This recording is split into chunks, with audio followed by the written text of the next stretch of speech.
Hello student, welcome back to success mantra. तो स्वागत है एक बार फिर से आप सभी का हमारे the Hindu daily news analysis में। तो आज यानी कि 26 जुलाई 2025 के द हिंदू में क्या है खास, जो कि एग्जाम पर्सपेक्टिव से बहुत ही ज़्यादा इंपॉर्टेंट है। इसके साथ ही आज हम लोग कवर करेंगे 25 जुलाई 2025 का भी द हिंदू। तो चलिए दोनों दिन के द हिंदू में क्या है खास, जो कि एग्जाम पर्सपेक्टिव से बहुत ही ज़्यादा इंपॉर्टेंट है, जल्दी से डिस्कस कर लेते हैं। So the first news from the Hindu today is from Lok Sabha and the removal of high court जज। बहुत ज़्यादा डिबेट में है ये टॉपिक और देयर माइट बी पॉसिबिलिटी कि यहाँ से क्वेश्चन, यहाँ से पैसेज आ सकता है इस साल के एग्जाम में।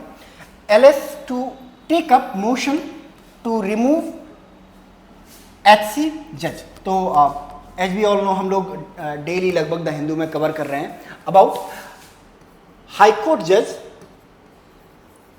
Justice Verma, justice Yashwant Verma.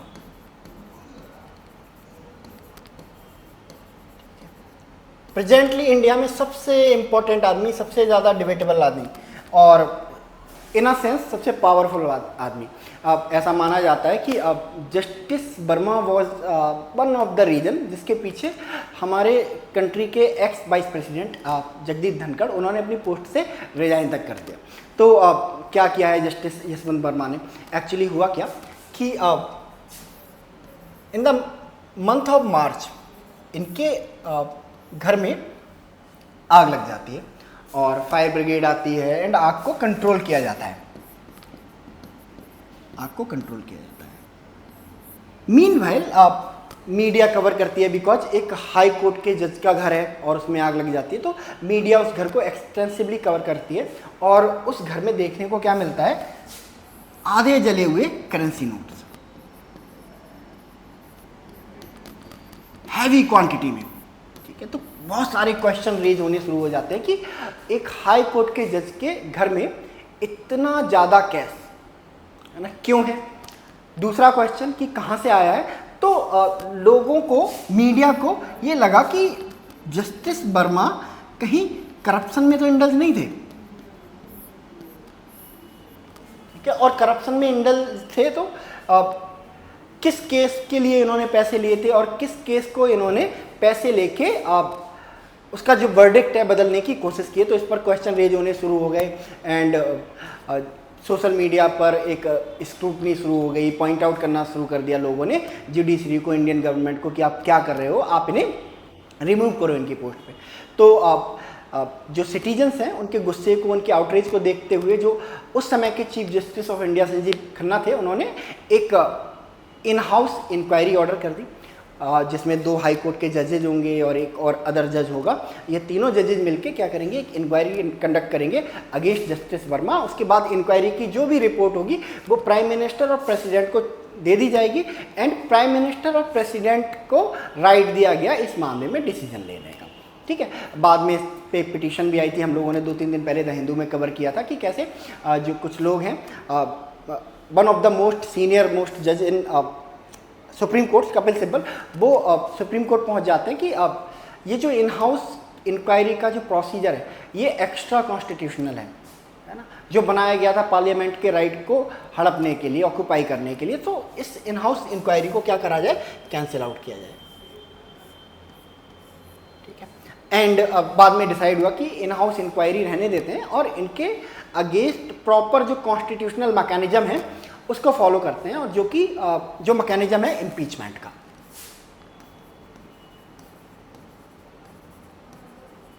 Impeachment, अगर इम्पीचमेंट की बात करें तो किसी भी हाई कोर्ट के जज को या सुप्रीम कोर्ट को के जज को इम्पीच करने का जो प्रोसीजर है वो बिल्कुल ऑलमोस्ट सेम है। क्या होता है इम्पीचमेंट प्रोसीजर? लोकसभा या राज्यसभा, ठीक है, पार्लियामेंट के दोनों हाउस, इन दोनों हाउसेज में से किसी भी हाउस में इंट्रोड्यूस किया जा सकता है इससे रिलेटेड मोशन।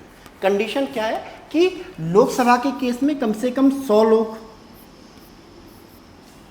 इस मोशन को मूव करें और राज्यसभा के केस में 50 लोग, कम से कम 50 लोग इस मोशन को मूव करते हैं। तो जो रेस्पेक्टिव हाउसेज हैं उनके जो चेयरमैन हैं, स्पीकर है, उस मोशन को ग्राउंड पे रखते हैं, प्लेटफॉर्म पे रखते हैं रेस्पेक्टिव हाउस के एंड लोकसभा या राज्यसभा, है ना, लोकसभा के चेयरमैन, लोकसभा राज्यसभा के चेयरमैन होते हैं जो वाइस प्रेसिडेंट भी होते हैं, और लोकसभा में कौन होता है, स्पीकर होता है। ठीक है, ये मोशन जब इन्हें दिया जाता है 100 और 50 मेंबर ऑफ पार्लियामेंट के द्वारा साइन किया हुआ, उसके बाद एक इंक्वायरी कमेटी बनाई जाती है। इंक्वायरी कमेटी बनाई जाती है जिसमें 3 लोग होते हैं, 3 पर्सन्स होते हैं, जिसमें से 2 जजेज होते हैं सुप्रीम कोर्ट और हाई कोर्ट से, और एक ज्यूरिस्ट होता है। ये ज्यूरिस्ट जो भी चार्जेस जज के ऊपर लगाए जाते हैं, ये कमेटी उन चार्जेस की जांच करती है। उसके बाद, है ना, अपनी रिपोर्ट जो रेस्पेक्टिव हाउस है जहाँ पे मोशन इंट्रोड्यूस किया गया था, है ना, उसको दे देते हैं। मान लो लोकसभा में इंट्रोड्यूस किया जा रहा है तो लोकसभा में इसकी रिपोर्ट दे दी जाएगी। उसके बाद इस रिपोर्ट पर डिबेट होगी, क्वेश्चंस होंगे, एंड फाइनली इस रिपोर्ट पर वोटिंग की जाएगी, है ना। अगर ये रिपोर्ट जज के अगेंस्ट है और वोटिंग इसके फेवर में हो जाती है, तो जो प्रेसिडेंट हैं वो एक नोटिफिकेशन जारी करेंगे और जो जज है उसकी सीट खाली समझी जाएगी। सो फाइनली अब ये लोकसभा में इंट्रोड्यूस कर दिया गया है। लोकसभा में इंट्रोड्यूस करने के बाद जो लोकसभा के स्पीकर हैं 3 मेंबर इंक्वायरी कमेटी बनाएंगे। 3 मेंबर इंक्वायरी कमेटी अपनी रिपोर्ट तैयार करेगी, जांच करेगी, इंक्वायरी करेगी, एंड इस रिपोर्ट को लोकसभा के जो ग्राउंड है उस पर रख दिया जाएगा। वोटिंग होगी, डिबेट होगी, एंड जो भी डिसीजन होगा, है ना, उसको जो प्रेसिडेंट ऑफ इंडिया है फॉलो करेंगे। तो इसी को लेके माना जा रहा है कि जो वाइस प्रेसिडेंट धनखड़ हैं उन्होंने अपनी पोस्ट से रिजाइन कर दिया, बिकॉज ही वांटेड कि ये जो मोशन है राज्यसभा में लेके आया जाए। ठीक है, उनका कंसर्न सिर्फ यशवंत वर्मा को इम्पीच करना नहीं था। उन्होंने क्लियरली कई सारे डिबेट में, कई सारे प्लेटफॉर्म्स पे ये बोला था कि इम्पीच करना एक सिंगल एजेंडा नहीं है, ये करेंसी उनके पास कहाँ से आई, किसने उन्हें प्रोवाइड कराई, इसकी भी जांच होनी चाहिए, है ना। बट मोशन जब लोकसभा में लाया गया तो इस चीज़ को से वो बहुत ज़्यादा नाराज़ हो गए, और देयर माइट बी पॉसिबिलिटी कि इसी बात को लेके उन्होंने रेजिग्नेशन दिया है। बाकी जो पॉलिटिकल गैलरीज हैं उनमें अपने अपने स्पेकुलेशन चल रहे हैं, मीडिया ट्रायल चल रहा है कि कौन रिस्पॉन्सिबल है जगदीप धनखड़ के रेजिग्नेशन के पीछे। तो ये इम्पीचमेंट प्रोसीजर होता है जो कि अभी इनिशिएट कर दिया गया है। चलिए नेक्स्ट न्यूज़ की तरफ मूव करते हैं। The next news is from prime minister Narendra Modi. Prime minister Modi overtakes Indira's clocks second longest continuous stint as PM. तो प्राइम मिनिस्टर मोदी एक के बाद एक रिकॉर्ड बनाते जा रहे हैं। अभी हाल ही में उन्होंने रिकॉर्ड बनाया था सबसे ज़्यादा हाईएस्ट सिविलियन ऑनर मिलने का। ठीक है, इंडिया में तो सबसे ज़्यादा हाईएस्ट सिविलियन ऑनर मिलने का रिकॉर्ड इनके नाम था ही था, अब दुनिया में भी नंबर 1 पे हो गए। इसके साथ ही एक और नया फीचर ऐड हुआ है इनके कैप में, विच इज ये कॉन्टिन्यूसली सबसे ज़्यादा लंबे समय तक प्राइम मिनिस्टर रहने वाले, रूल करने वाले सेकेंड प्राइम मिनिस्टर बन गए। ठीक है, इंदिरा गांधी को ओवरटेक कर दिया है ना डेज के मामले में, है ना। इंदिरा गांधी ने जहाँ 4407 डेज, इतने डेज तक रूल किया था, 77 डेज। ठीक है, वेयर एज जो प्राइम मिनिस्टर नरेंद्र मोदी हैं उन्होंने कितने दिनों तक रूल किया इंडिया को, 4478। ठीक है, तो अब ये सेकंड नंबर पे आ गए। फर्स्ट नंबर पे कौन है, जवाहरलाल नेहरू, कॉन्टिन्यूसली पीएम रहे 1946 से लेके 1964 तक कॉन्टिन्यूसली। ठीक है, तो अब इनका रिकॉर्ड तोड़ना बाकी है। बाकी प्राइम मिनिस्टर नरेंद्र मोदी इंदिरा गांधी को पीछे कर चुके। बट ओवरऑल टेन्योर की बात करें तो अभी भी थर्ड नंबर पे आते हैं ये। पहले पे जवाहरलाल नेहरू, है ना, ऑफकोर्स 16 साल तक उन्होंने रूल किया। उसके बाद इंदिरा गांधी लगभग 16 ईयर्स तक उन्होंने रूल किया। प्राइम मिनिस्टर मोदी का ये अभी 12th ईयर है, तो थर्ड रूलिंग प्रेसिडेंट है।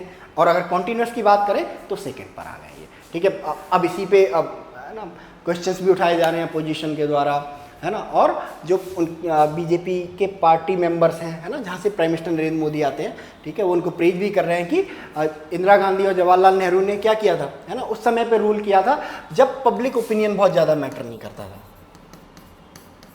लोगों के पास एक ही ऑप्शन हुआ करता था, Congress. But prime minister Narendra Modi ऐसे समय पे इलेक्ट होके आए हैं जब जो हमारा मल्टी पार्टी सिस्टम है वो बहुत स्ट्रांग हो चुका है।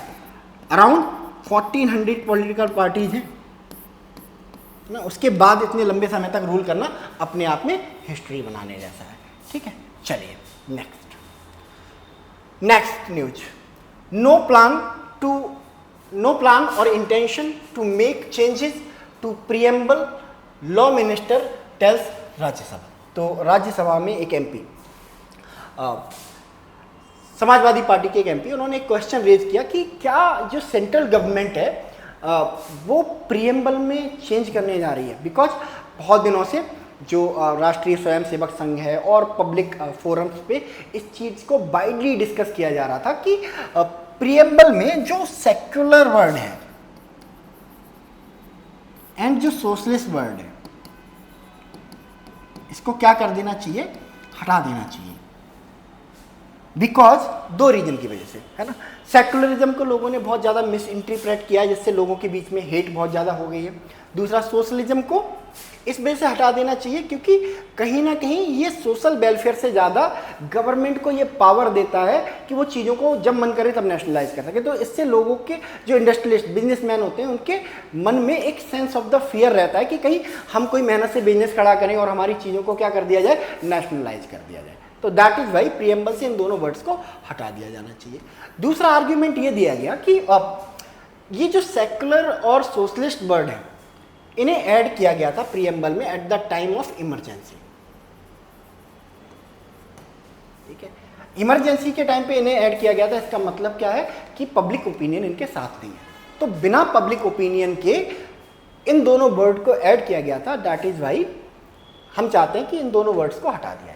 तो इसी क्वेश्चन का जवाब देते हुए जो लॉ मिनिस्टर हैं अर्जुन राम मेघवाल, उन्होंने कहा कि गवर्नमेंट का ऐसा कोई प्लान नहीं है ना, to remove secularism and socialism from preamble. ये पब्लिक डिस्कोर्स है, चलता रहता है, फ्रीडम ऑफ स्पीच है, हम उस पर कोई कमेंट नहीं कर सकते या फिर हम उसे बंद नहीं करवा सकते। बट गवर्नमेंट का ऑफिशियल स्टांस ये है कि we don't want to remove these two word. तो उन्होंने बहुत क्लियर कर दिया इस चीज़ को लेकर। प्रीएम्बल की अगर हम बात करें तो this is the preamble of constitution. Be the people of India having solemnly resolved to constitute India into a sovereign socialist, secular, democratic republic to secure citizens justice, liberty, equality, fraternity in our Constituent Assembly on the date November 1949 hereby adopt, enact and give ourselves this constitution। तो ये preamble थी। But जो modern day preamble हम देख रहे हैं, है ना, ये प्रीएम्बल नवंबर 1949 को अडॉप्ट नहीं की गई थी। इसमें कुछ चेंजेज हुए लाइक सोशलिस्ट वर्ड जोड़ा गया है, सेकुलर वर्ड जोड़ा गया है और एक और वर्ड जोड़ा गया है इंटीग्रिटी। ठीक है, तो 3 वर्ड, इंटीग्रिटी।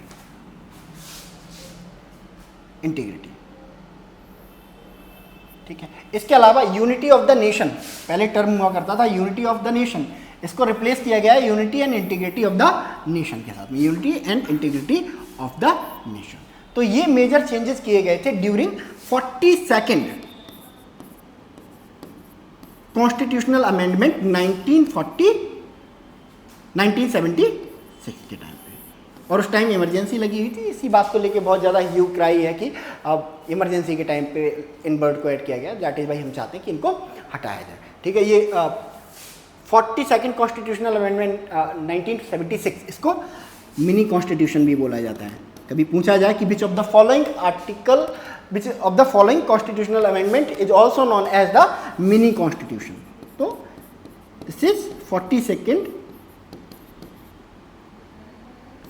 Constitutional amendment 1976। चलिए next news. India UK ink trade deal extend framework of ties. तो इंडिया और यूके, इन दोनों के जो इंटरनेशनल रिलेशन है, जो इकोनॉमिक रिलेशन है, उसमें एक और ब्रेक थ्रू निकल के आया है, which is India UK free trade agreement. तो इन दोनों कंट्री ने फ्री ट्रेड एग्रीमेंट साइन कर लिया है। इंडिया, है ना, as a country, as a growing economy, हमें नए नए मार्केट की ज़रूरत रहती है, बिकॉज हमें अपना एक्सपोर्ट बढ़ाना है, हमें अपना मार्केट बड़ा करना है। एंड ब्रिटेन यूरोपियन यूनियन का पार्ट होता था 2017 तक। इसके बाद इन्होंने पुल आउट कर लिया खुद को यूरोपियन यूनियन से। कुछ फ़ायदे भी हुए बट नुकसान ऑन द अदर हैंड इन्हें ये हुआ कि इनके हाथ से एक बहुत बड़ा मार्केट निकल गया।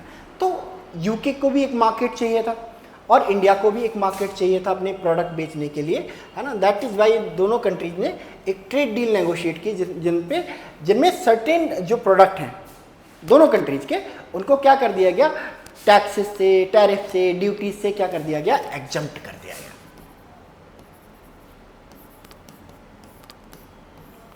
और FTA नहीं कहते हैं दोनों कंट्री, इन्होंने, है ना, इसका एक अलग नाम रखा है, comprehensive economic trade agreement, CETA, comprehensive economic trade agreement, सीटा बोला जाता है इसको। तो है ना, FTA ही है बट नाम इन्होंने अलग कर दिया। अब देखो इससे दोनों कंट्री को म्यूचुअली बेनिफिट होने वाला है ना, बट डिफरेंट फील्ड में। अगर हम इंडिया की बात करें तो इंडिया का जो MSME सेक्टर है वो इससे बहुत ज़्यादा बूस्ट होने वाला है। फुटवियर इंडस्ट्री, ज्वेलरी एक्सपोर्ट और इंडियन जो फार्मिंग प्रोडक्ट हैं उनको बहुत ज़्यादा फ़ायदा होने वाला है। वेयर अगर हम बात करें यूके के प्रोडक्ट की तो एरोस्पेस पार्ट, ठीक है, मेडिकल डिवाइसेस, इस फील्ड में बहुत ज़्यादा फायदा होने वाला है। तो दोनों ही कंट्री के लिए एक विन विन सिचुएशन है, ठीक है। चलिए नेक्स्ट आर्टिकल है द हिंदू का ही, और इसमें एनालाइज किया गया है इंडिया यूके FTA को, ठीक है। और as per the article conclusion ये है कि जो इंडिया यूके FTA है ना, वो पब्लिक हेल्थ को बहुत ज़्यादा कैटर नहीं करता है, ठीक है। यहाँ एक कंपैरिजन भी दिया हुआ है 1992 में एक और ट्रेड डील होती है जिसका नाम होता है NAFTA, north America free trade agreement between Mexico, US and Canada. तो 1992 में ये ट्रेड डील हुई और इस ट्रेड डील के अंदर भी जो पब्लिक हेल्थ है, पब्लिक हेल्थ का जो डिस्कोर्स है उसको बाहर कर दिया गया। और इसका रिजल्ट क्या हुआ, मैक्सिको में बहुत सारे जो जंक फूड हैं,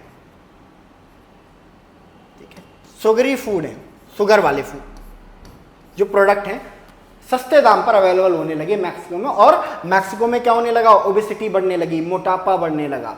सेम उन्होंने इनका कहना है, आर्टिकल में जो राइटर हैं doctor Chandrakant Lahariya and doctor Arun Gupta, इनका कहना है कि सेम इंडिया यूके FTA में भी इस पब्लिक हेल्थ को ऐसे ही इग्नोर कर दिया गया है, ठीक है। अब यूके की बात की गई है कि उन्होंने कहा कि यूके के सामने प्रॉब्लम नहीं है, यूके में जंक फूड को लेके, फास्ट फूड को लेके बहुत स्ट्रिक्ट रूल है कि एडवर्टाइजमेंट इतने बजे से लेके इतने बजे तक नहीं दिखाया जाएगा, बट इंडिया में ऐसा नहीं है। तो बहुत सारे जो जंक फूड हैं, बहुत सारे शुगरी फूड हैं जो यूके से आएंगे इंडिया में, ठीक है, इंडिया से यूके से इंडिया आएंगे और इंडिया में बहुत चीप रेट पर उनको बेचा जाएगा, ठीक है। फिर एक आंसर आया कि इंडिया में तो जो स्टार रेटिंग वाला सिस्टम है, हम जो हेल्दी अनहेल्दी फूड को हम रेटिंग देते हैं, स्टार रेटिंग देते हैं, तो हमारे यहाँ स्टार रेटिंग सिस्टम है। तो उन्होंने कहा कि स्टार रेटिंग सिस्टम उतना एफिशिएंट नहीं है ना। कितने लोग ऐसे हैं जो प्रोडक्ट खरीदने जाते हैं किसी शॉप पे और पूरा का पूरा जो रैपर होता है उस पर जो कंटेंट लिखा होता है उसको पढ़ते हैं। तो आई थिंक ऐसे लोगों का नंबर 2% भी नहीं होगा। तो कौन इसकी रेटिंग देखने वाला है, कोई भी रेटिंग देखने वाला नहीं है। तो अब इस चीज़ को कैटर किया जाना चाहिए। अभी साइन हुआ है, अभी इसके लीगल फ्रेमवर्क भी बनेंगे, लीगल डॉक्यूमेंट भी बनेंगे। तो सजेशन देते हैं doctor Chandrakant Lahariya and doctor Arun Gupta कि जब इससे पहले ये डॉक्यूमेंट लीगलाइज हो, आप इस इशू को क्या कर लीजिए, कैटर कर लीजिए। तो इस तरह से पॉजिटिवली कंस्ट्रक्टिवली क्रिटिसाइज करता है India UK free trade experiment को। चलिए next, PM Maldives trick signals improved ties. तो यूके के बाद हमारे प्राइम मिनिस्टर पहुंच गए मालदीव।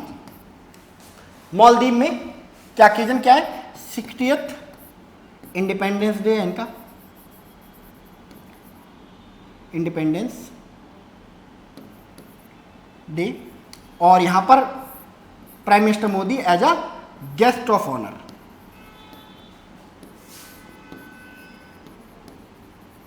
गेस्ट ऑफ ऑनर गए हुए हैं, ठीक है। तो पूरा ग्लोबल मीडिया, खास करके चाइनीज मीडिया, इस विजिट को एक्सटेंसिवली कवर कर रहा है ना। ये India Maldives, prime minister Narendra Modi, Mohammed Muizzu, दो ऐसे पर्सन जो डिफरेंट आइडियोलॉजीज से हैं, है ना। हमारे इंडिया में, है ना, डिप्लोमेसी में हम लोग आइडियोलॉजी को इतना प्रायोरिटाइज नहीं करते हैं, बट मालदीव में बहुत ज़्यादा किया जाता है। और इनका जो कैंपेन था मोहम्मद मोइजू का, बिल्कुल एंटी इंडिया और एंटी मोदी था। तो इंडिया मालदीव के रिलेशन इस सर्टेन पॉइंट ऑफ टाइम पे बहुत ज़्यादा डिसरप्ट हो गए थे। ऐसा लग रहा था कि अब पीछे जाने की गुंजाइश बहुत ज़्यादा नहीं बची हुई है ना। बट है ना, 2 साल बाद हम क्या देखते हैं कि यही मोहम्मद मोइजू इनवाइट करते हैं प्राइम मिनिस्टर नरेंद्र मोदी को, इंडियन प्राइम मिनिस्टर को, as a guest of honour on their independence day. ठीक है, तो अब इसी वजह से बोला जा रहा है कि ये जो विजिट है ये अपने आप में कोई आम विजिट नहीं है, कोई कॉमन विजिट नहीं है, एक स्पेशल विजिट है। और ये सिग्नल करती है किसकी तरफ? इंडिया और मालदीव के इम्प्रूव्ड टाई की तरफ। ठीक है, तो देखते हैं इससे क्या रिजल्ट निकल के आते हैं। प्राइम मिनिस्टर नरेंद्र मोदी और क्या अनाउंस करते हैं on the eve of independence day for Maldives, देखते हैं। चलिए next, 11 killed in clashes between Thai and Canadian forces. तो अभी वर्ल्ड इन 2025 राइट नाउ, एक कॉन्फ्लिक्ट खत्म होता है, दूसरा शुरू हो जाता है ना। अभी हमने ईरान और इजराइल के बीच में कॉन्फ्लिक्ट देखा, हमने इंडिया पाकिस्तान के बीच में कॉन्फ्लिक्ट देखा, रशिया यूक्रेन के बीच में हम कॉन्फ्लिक्ट देख ही रहे हैं। ठीक है, इसके अलावा इकोनॉमिक फ्रंट पे भी हम India USA China, USA European union, तरह तरह के कॉन्फ्लिक्ट हमें देखने को मिल रहे हैं। और इसी बीच में एक नया कॉन्फ्लिक्ट स्टार्ट हो गया है between Thailand and Cambodia. Literally दोनों कंट्रीज ने एक दूसरे के ऊपर क्या लॉन्च कर दिए हैं? एयर स्ट्राइक लॉन्च कर दिए हैं, रॉकेट लॉन्चर्स का इस्तेमाल किया जा रहा है, आर्टिलरी का इस्तेमाल किया जा रहा है। यहाँ तक कि मतलब दुनिया के one of the most advance fighter jet F-16 का इस्तेमाल किया जा रहा है इन दिस क्लास।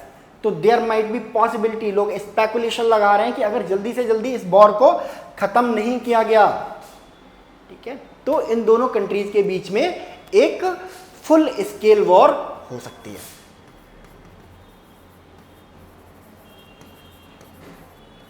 अब क्या रीजन है इस कॉन्फ्लिक्ट के? बहुत सारे रीजन है ना। कुछ ट्रिगरिंग रीजन है। अभी हुआ क्या कि कुछ समय पहले एक छोटी सी झड़प हुई between Thai soldiers and Cambodian soldiers, जिसमें एक कंबोडियन सोल्जर की जान चली गई, डेथ हो गई। उसके बाद टेंशन थोड़ी सी स्ट्रेसफुल हो गई सिचुएशन दोनों के बीच में, दोनों कंट्री के बीच में।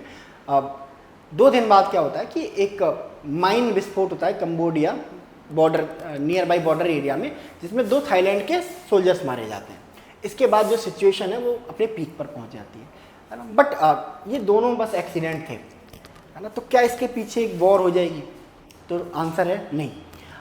इस वॉर के कुछ रीजन है और कुछ वैलिड रीजन है। और जब 2 कंट्रीज़ के बीच में वॉर होती है तो सिर्फ और सिर्फ एक वैलिड रीजन होता है, वो होता है लैंड डिस्प्यूट। और इन दोनों कंट्रीज़ के बीच में भी एक लैंड डिस्प्यूट है। और इन दोनों कंट्रीज़ के बीच में जो लैंड डिस्प्यूट है वो कुछ और नहीं, एक लगभग 1100 ईयर्स पुराना टेम्पल, ये टेम्पल है। दोनों बुद्धिस्ट कंट्री हैं, बट किसके लिए फाइट कर रहे हैं? एक शिव टेम्पल के लिए। ये लॉर्ड शिवा को डिवोटेड है ये टेम्पल। और इस टेम्पल का नाम है पेरिया बिहार टेम्पल। कंबोडिया में आता है ये लीगली, है ना, बट थाईलैंड भी इसको क्या करता है? क्लेम करता है। तो जो बेसिक जो कन्फ्रंटेशन है दोनों कंट्रीज के बीच में इसी को लेके है ना, यही लैंड डिस्प्यूट है। अगर बात करें थाईलैंड और कंबोडिया की ज्योग्राफिक लोकेशन को, तो दोनों ही जो इंडियन ओशन है वहाँ पर आपको देखने को मिलेंगे, है ना। ये रहा आपका कंबोडिया और ये रहा आपका थाईलैंड, ये दोनों के बीच में बाउंड्री है। ठीक है, अगर बात करें इनकी कैपिटल की तो थाईलैंड की क्या है? बैंकॉक, ठीक है, और इनकी नॉम पनी। और अगर करेंसी की बात करें थाईलैंड की करेंसी की, तो इनकी करेंसी है बैत, थाई बैत, और इनकी क्या है? रियाल। ठीक है, यहाँ पे क्या है? कॉन्स्टिट्यूशनल मोनार्की है। और यहाँ पे क्या है? एक तरह की डिक्टेटरशिप है अभी जो हुन मैनेट हैं जो करंट प्राइम मिनिस्टर है कंबोडिया के, इनके फादर भी प्राइम मिनिस्टर हुआ करते थे, तो बिना इलेक्शन के इनको प्राइम मिनिस्टर बना दिया गया। तो डिक्टेटरशिप टाइप कंट्री है। यहाँ भी जो लिमिटेड मोनार्की है वो आपको देखने को मिलेगी। अगर वाटर बॉडीज़ की बात करें तो थाईलैंड के नीचे जस्ट आपको अंडमान सी देखने को मिल जाएगा, गल्फ ऑफ थाईलैंड देखने को मिल जाएगी, और कंबोडिया यहाँ आपको है ना साउथ चाइना सी देखने को मिल जाएगा। तो ये ज्योग्राफिकल लोकेशन है, ठीक है। तो ये रहा आज का द हिंदू। मिलते हैं कल यानी कि 27 जुलाई के द हिंदू के साथ। तब तक के लिए thank you so much and God bless you all.